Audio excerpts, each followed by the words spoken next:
वैसे तो 4.5 वर्षों तक कांग्रेस की प्रथम परिवार की प्रियंका वाड्रा जी जब भी राजस्थान आई तो वो एक टूरिस्ट के रूप में आई, एक पर्यटक के रूप में आई। कभी रणथंभौर जाना, सैर सपाटा परिवार के साथ करना।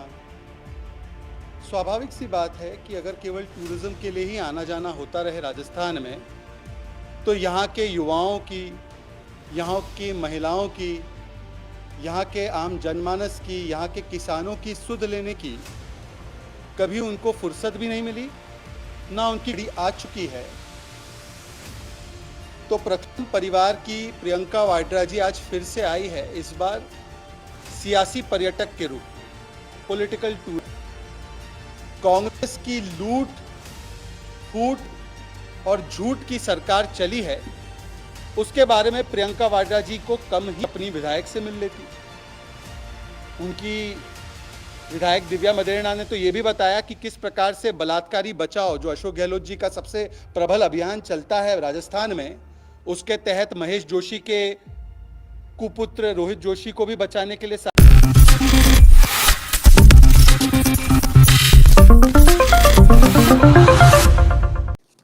प्रियंका जी ने एक और विषय कहा मंच से। आजकल क्या है कि मंच पे जो विषय रखते हैं इनके नेता, उनको एक डिजाइन के तहत बॉक्स से निकालकर कुछ सुझाव आ जाते हैं। एक डिजाइन में कभी कुछ और सुझाव निकलता है, कुछ सुझाव निकलता है, तो बॉक्स में से जो सुझाव पर्ची के माध्यम से निकलता है वो दे देते हैं, नेता आकर पढ़ लेते हैं।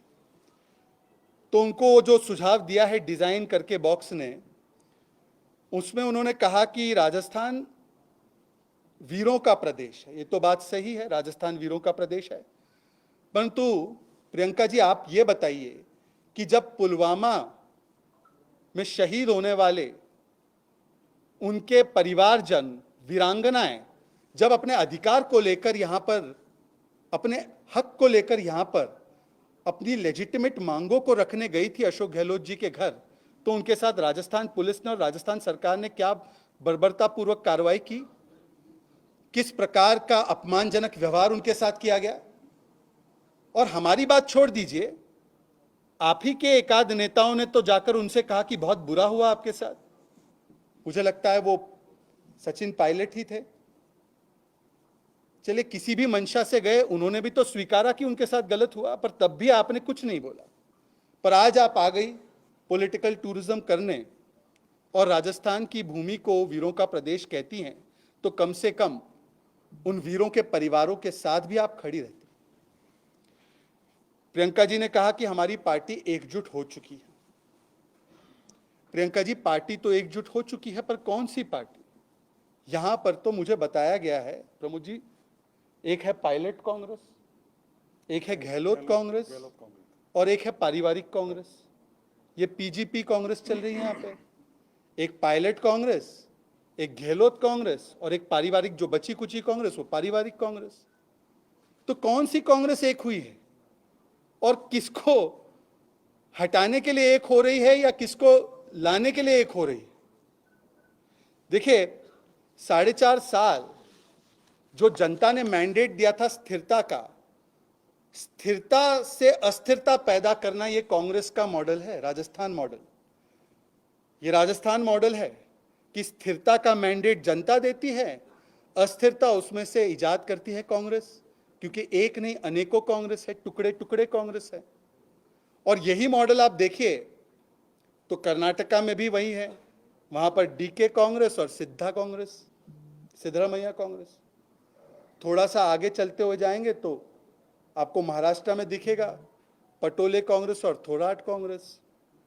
फिर उधर से आगे बढ़ते हुए जाएंगे, हिमाचल तक आ जाएंगे तो वहां पर एक राजा के परिवार की कांग्रेस और दूसरी, अब जो उनके मुख्यमंत्री बने हैं, सुक्खू जी की कांग्रेस। और राजस्थान का तो ये मॉडल ही है, आप जो जानते हैं, पायलट कांग्रेस, गहलोत कांग्रेस और पारिवारिक कांग्रेस। और ऐसी एकजुट हुई है इनकी पार्टी। मध्य प्रदेश में तो कपड़ा फाड़ प्रतियोगिता का केवल मंच से ऐलान हो रहा है कि तुम इसके कपड़े फाड़ो, नहीं तुम इनके कपड़े फाड़ो। एक पूर्व मुख्यमंत्री दूसरे पूर्व मुख्यमंत्री और उनके सुपुत्र के कपड़े फाड़ने की प्रतियोगिता कर रहे हैं। राजस्थान में तो कपड़े फट चुके हैं। ये ऐसे कपड़े फट चुके हैं, ऐसा इनका एजेंडा निर्वस्त्र हुआ है कि अब कितने 35 दिन बाकी है, चुनाव के मात्र 35 दिन बाकी है, परंतु सूची नहीं आ पा रही। प्रत्याशियों की एक भी सूची लाने में असमर्थ है और प्रियंका जी कहती है हम एकजुट है। तो प्रियंका जी बताइए कि ये एकजुटता कहां दिखी आपको? ये तब दिखी जब 24 अकबर रोड के बाहर प्रदर्शन हो रहे थे, या ये तब दिखी जब आपकी एक संभावित प्रत्याशी 40 खोखे का आरोप लगा रही है वायरल वीडियो में, या ये तब दिखी जब सीईसी में ऐसा घटनाक्रम निर्माण हुआ कि कई मंत्रियों के नाम जो आ चुके थे वो उन मंत्रियों के नाम काटने का एक फतवा, एक फरमान जारी हुआ परिवार की ओर से। तो इसीलिए आज तो राजस्थान में लोग पूछ रहे हैं कि कितनी कांग्रेस है, एक परिवार की, एक पायलट की, एक गहलोत की, और ये कपड़ा फाड़ प्रतियोगिता के कहीं आगे बढ़ चुके हैं। और यही चीज होगा, राजस्थान की जनता जानती है कि यदि कोई मौका इनको फिर से दिया गया तो स्थिरता से अस्थिरता को निर्माण करने का काम कांग्रेस पार्टी करेगी। और जिस प्रकार से केवल सत्ता बचाव के लिए यहां पर मंत्री एक दूसरे पर आरोप लगाते रहे, कांग्रेस के बड़े नेता अपनी सरकार के खिलाफ धरना करते रहे, यही मॉडल है राजस्थान मॉडल कांग्रेस का, जो पूरे देश में वो प्रस्तापित कर रही है। आज प्रियंका जी को वो डिजाइन किए गए बॉक्स में से एक और सुझाव मिला।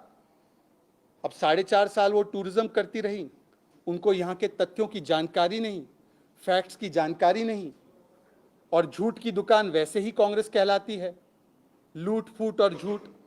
तो उन्होंने इतना बड़ा सफेद झूठ सफेद लिफाफे के बारे में बोला, जबकि पूरे देश ने देखा है कि देवनारायण मंदिर में जब आदरणीय प्रधानमंत्री जी गए और वहां पर जब उन्होंने दान पेटी में दान दिया तो उसमें कोई लिफाफा नहीं था, परंतु ये सफेद लिफाफे के हवाले से जो सफेद झूठ बोला जा रहा है, ये दरअसल कांग्रेस की सरकार के झूठ का डीएनए का सबसे बड़ा प्रमाण है।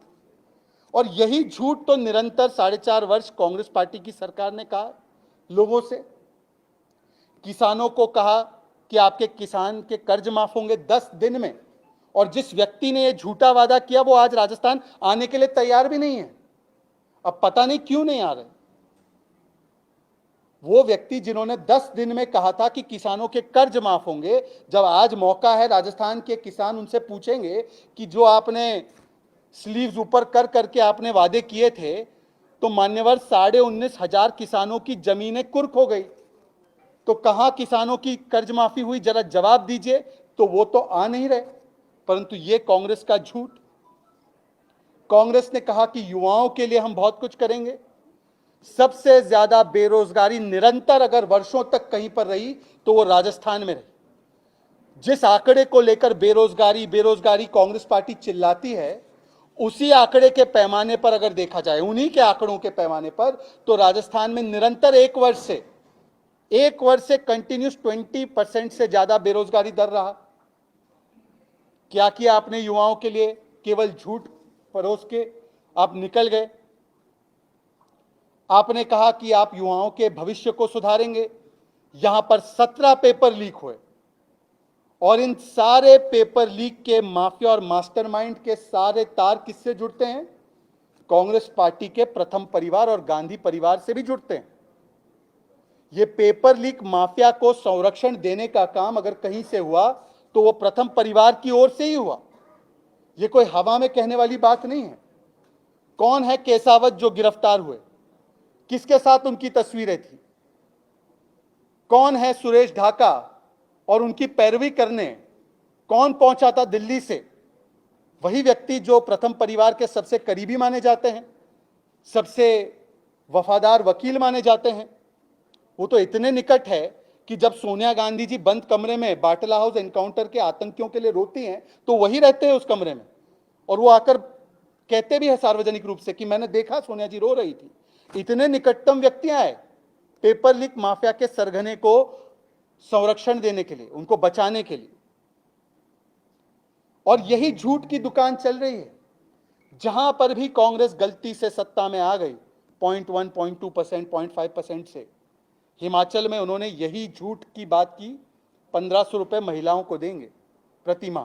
कितनी महिलाओं को दिया, इसका जवाब नहीं। इन्होंने कहा था कि 300 यूनिट फ्री देंगे हिमाचल में, वहां पर पेट्रोल और डीजल को सहन करना पड़ रहा है। गुजरात बगल में है, वहां पर क्या है पेट्रोल का दाम और राजस्थान में क्या है पेट्रोल का दाम, और ये कहते हैं कि हम महंगाई के खिलाफ लड़ रहे हैं।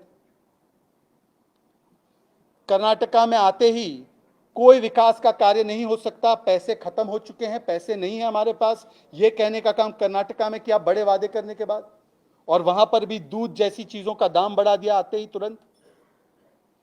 इसीलिए ये जो लूट झूठ और फूट की सरकार लगातार 4.5 साल तक चली है।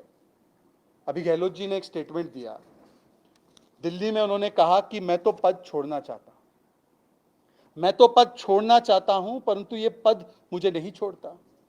गहलोत जी, बस कुछ ही दिनों का इंतजार है, जनता आपको पद छुड़वा देगी, और ऐसे छुड़वा देगी कि कई वर्षों तक कांग्रेस का नामो निशान राजस्थान में नहीं मिलने वाला है, दूरबीन से देखते हुए भी नहीं मिलने वाला है। तो आप इसकी चिंता छोड़ दीजिए, जो पद मुक्ति आप चाह रहे हैं वो राजस्थान की जनता ने तय कर लिया है कि आपको पद मुक्त करना है। आखिर में मैं केवल इतना कहूंगा कि प्रियंका वाड्रा जी अगर थोड़ा और समय बिताती और थोड़ा राजस्थान घूम फिर लेती तो जो फूट है वो तो दिख ही जाता उनको, जो झूठ है वो समझ में ही आ जाता, परंतु आजकल जो लूट है वो भी सड़कों पर दिखाई दे रही है। अब बताइए कि इतना लूटा है 4.5 वर्षों में कि अब ये लूट की कमाई कभी कचरे के ढेर में से मिलती है, मंत्री के कचरे के ढेर में से मिल रहा है, कभी सरकारी दफ्तरों में से सोने की ईंटें निकल रही हैं। ये अप्रत्याशित अनपैरेलल्ड करप्शन जो हुआ है राजस्थान में, वो इस स्केल पर करप्शन हुआ है कि अब वो करप्शन के प्रमाण बाहर आ रहे हैं स्वतः। सोचिए इस बात को, सरकारी दफ्तर में सोने की ईंटें मिल जाना, नकदी कहीं मिलना, कहीं चांदी मिल जाना, और कहीं पर कचरे में नोट की पर्चियां मिलना, जो सीधा सीधा प्रमाण है उनको नोट से, वैसे भी वो मंत्री को बड़ा लगाव है तो नोट की पर्चियां भी मिल रही हैं। ये कांग्रेस पार्टी की जो लूट की दुकान चली है, चाहे वो ट्रांसफर पोस्टिंग घोटाला हो, चाहे वो खनन घोटाला, और खनन घोटाले का आरोप स्वयं इन्हीं के विधायक भरत सिंह जी ने अपने ही मंत्री पर लगाया है कि ये सबसे बड़े खनन माफिया है। मुझे लगता है कि कहीं उन्होंने अपना सिर वगैरह भी मुंडवा लिया था इसी चक्कर में। अब पता नहीं उनका टिकट आएगा कटेगा, पता नहीं क्या होगा। इसके अलावा आपको पता होगा कि किस प्रकार से यहाँ पर एक लाल डायरी भी है, वो लाल डायरी के बारे में सुनते ही यहाँ पर लोग लाल हो जाते हैं। उस लाल डायरी में भी हिसाब किताब है, कई भ्रष्टाचार जो किए गए हैं उसका। और यहाँ पर प्रियंका जी तो खुद स्टेक होल्डर है यहाँ के भ्रष्टाचार में। उनके तो स्वयं परिवारजनों ने किसानों की जमीन को लेकर किस प्रकार का भ्रष्टाचार बीकानेर में मचाया है, उस पर आज कोर्ट भी उन्हें राहत नहीं दे रही है। तो स्वयं वो यहाँ की लूट की दुकान में एक पर्सनल स्टेक होल्डर है कि जिस प्रकार से राजस्थान के किसानों को, राजस्थान के लोगों को लूटा गया है, तो उनके तो परिवार का व्यक्तिगत इन्वॉल्वमेंट भी है। और ये कोर्ट कह रही है, एजेंसीज कह रही है, कोर्ट कह रही है। तो इसीलिए आज जिस प्रकार की ये लूट फूट और झूठ की सरकार चली है, अच्छा होता प्रियंका वाड्रा जी इसके प्रति संज्ञान लेती। और प्रियंका वाड्रा जी जो नारा आप देकर गई थी कई वर्ष पहले, लड़की हूं लड़ सकती हूं, तो अच्छा होता कि आज उसका आप हिसाब देती।